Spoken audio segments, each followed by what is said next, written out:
simply enact it into law, and it just sets a level playing field so that we have third-party competition, and that if you want to watch YouTube rather than their video-on-demand service, that you're going to get it at the same speed that their video-on-demand services. These are simple principles. Now, just to move to the next step in terms of where we go as public policy, a private member's bill will not bring about a vision of net neutrality. It's just a tool. It's a tool so that when you call your politician in your riding or wherever you are, you say, where do you stand on the issue of net neutrality? He says, I've never heard of net neutrality. Well, there's a bill. It's a simple bill. Where do you stand on that? That starts to frame the discussion, because then their staff starts to look at it. But there's a bigger issue here, and this is where we really need to move the political discussion. We need to have it in a framework that's not just a one-off. And this has been the problem with the CRTC, with the new media studies, and they look at this and they look at that from the telecoms, and they're looking at the Cape decision right now. We can't have one-offs. We need a larger holistic plan. Conrad von Finkenstein, we don't often agree, him and I, but he did say we needed a national digital strategy. We do not have one. We need it in terms of where we're going with broadband, because as Michael's pointed out, we're falling behind. We need it in terms of the issue of net neutrality and ensuring that what we've started to build continues to grow and continues to create the innovation agenda. We need it in terms of copyright, so that we're moving towards progressive copyright, not regressive copyright. The New Democratic Party are the only party, I'm saying it just plain out, with a digital affairs critic. That's my position in the party. We believe that every party should have a digital affairs spokesperson, so they are looking at this.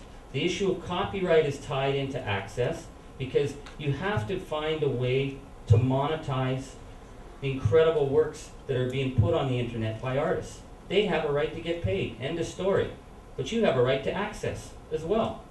So, you know, the models we see, again, the moral panic models is we got to arrest them, we got to shut their ISPs off. I had a politician say one day at a meeting, he says, I don't know anything about this iPod stuff, but I know kids are out there just ripping off private property, and we've got to stop them. And it sounded like we were like mugging little old ladies at the bus stop for their digital purses. It's like, no, we're talking about an innovation agenda, so just cool the language and say, how do we monetize the music that's being traded?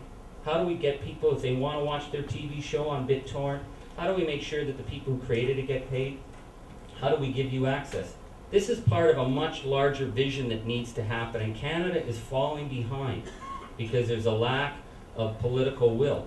So what you guys are doing tonight is helping in a big way. You're putting this on the map. This is one of a number of issues that are all interconnected.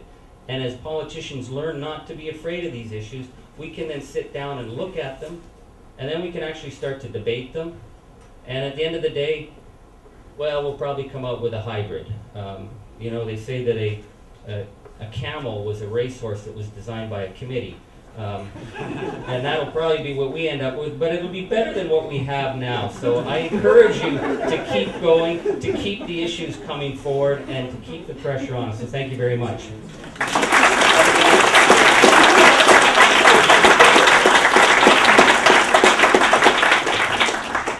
Thank you, Charlie. And we're going to make sure that hybrid doesn't end up like, I'm sure everybody here has seen that documentary, Who Killed the Electric Car? So we're going to build something that's actually going to stay out there and is going to live. And I have my own story to tell about things I never believed when I first heard about them, like your story about the bulletin boards. I was at CRTC hearing Rogers McLean Hunter in 1993, and one person there was touting the possibility of, you probably remember this, that you could buy running shoes on this thing called the internet, which didn't really exist at the time, and remember, the web did not exist at the time. And I heard that and I thought, is this person crazy? Aren't these people going to want to try these running shoes on? Well, as it turned out, I think we probably do buy running shoes on the net, so you never know, eh? Rocky, you're up next. Yeah, Rocky.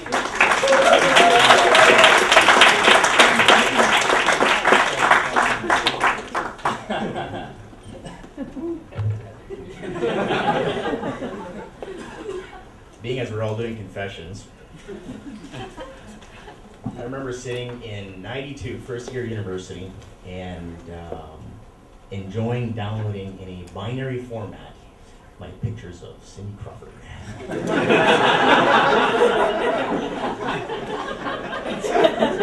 was an overshare. Thank you very much. It's why she's doing Pepsi stuff. She's all legit. It's all good.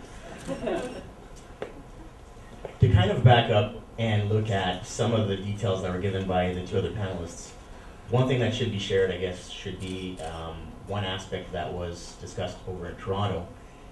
Just how prominent are these two other providers in Ontario, Rogers and Bell? And it immediately brought in the discussion of overall, those who are monopolies or incumbents, they occupy 96% of the market space.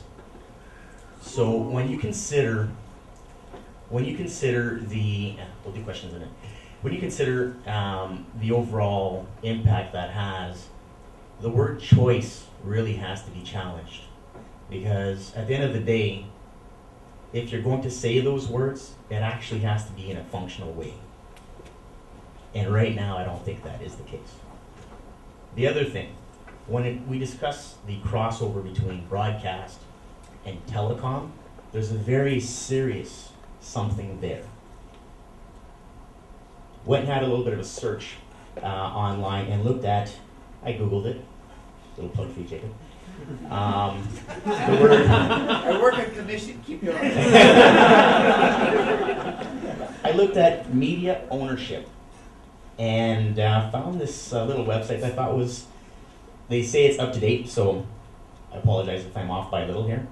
But Globe and Mail, CTV, BNN, OLN, Info FI, Fashion TV, Access, CTV Newsnet, CTV Ottawa, MTV, Sportsnet, IFAS, Rogers TV, L'actualité, Canada Business, Maclean's, Chatelaine, Flair, The National, and about 150 others owned by Rogers and Bell in some way or shape or form.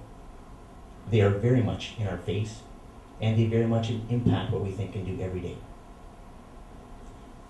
So when we talk about anything that has to do with the geek talk, as many have actually said over the last week, which is I guess where I'm sitting from at this point, being that kind of a geeky kind of a world that I live in, it kind of hit home. And I thought it was probably worth mentioning at the onset rather than through discussions, because it's one of those things where you really have to realize the impact these people are having on our lives in order to actually deal with them. I'm about being completely open and truthful when I make a statement, whether it be at the CRTC or in public, and I want to stand behind what I say. And I think at this point, if we're going to do this, we all have to say, you know what? Shed all the unknowns, look at what we've got in hand, and then from there build. And I think this is where we have to go from now on. And things like throttling, yes, it's very much an issue. In my world, it's one of wholesale. So that's being dealt with in one aspect. The other aspect from a consumer perspective, they're very much controlling, again, what people are doing online. This is not impacting only that 5% that they speak of. It's 100%. Anybody using BitTorrent is being affected throughout those hours. So it's not just a little bit, it's everyone being affected. If you use a certain protocol they don't like, you are going to be affected. Plain and simple.